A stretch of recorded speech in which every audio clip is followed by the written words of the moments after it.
Morning, Andy Pally here, Bricklayers Worldwide. Hints and tips for the younger bricklayer. Right, this week's project is put an extension on top of that extension. Quite simple really, but I've done my fair share of site work over the years, and I've also done a hell of a lot of extensions, and they're not always straightforward. They always seem to throw something at you. So I just want to show you what's happened here before, just give you an insight what actually goes on. Right, that's the original work there. That's imperial brickwork. Now it should be to imperial sizes. Imperial sizes in my part of the world, and it was all over the UK, is 1 course is 3 inches. That's 4 courses to a foot. I don't know what these brick companies are doing now. They're making imperial bricks and they're turning them into metric measurements. It just don't work like that. If you've got an imperial brick, it's 4 to a foot, simple as that. Now the problem here is that they've bumped this up, and I'll show you what I mean, and I'll show you what's happened. Right, before you look at this, 24 inches there, it's nearly half courses already. That's how much they've bumped up already. You know, it's ridiculous. I've actually worked it out. They've actually got another 2 courses in the story height, where it should be 32 course. They got 34. Now with the metric brick, trying to keep up with that, because what they've done there, I'll show you here, they've toothed it in. I don't know when this was done, because building inspectors don't like this anymore. As you can see, it's not been filled in properly and there's some cracks there. But let me just take you around here. Oh, let's go. This is what it produces. These massive joints.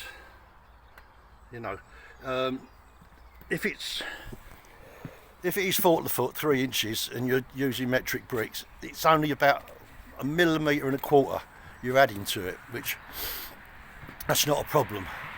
But to try and do it with this, you know, it's ridiculous really. So what I would have done is what you do anyway now with the perfect straight joint. You could put a straight joint down there, and that downpipe just moved over a touch to hide it. There's some solder in it. That window's been put in later. Right, other problem, matching up pointing. This is a flush joint.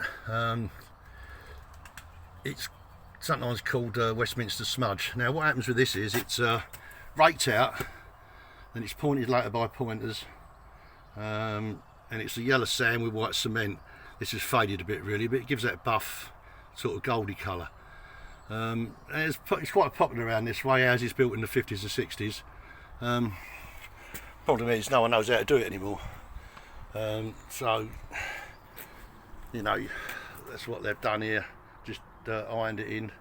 I don't even know what that is.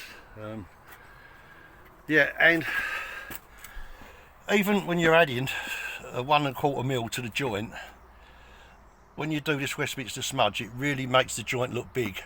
Now you imagine doing it, you know, with what they've done here, doing that flush joint, it just makes it look bigger.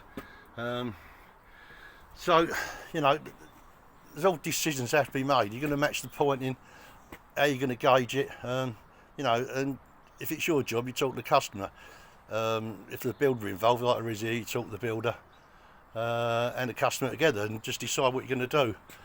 It's like up here, we've had to tooth this out because we've got that gable knee there, which has got to come out. So, you know, I've got to keep on to that to make that good. So, yeah. Lots of things to think about when you're taking extension on to try and get it right.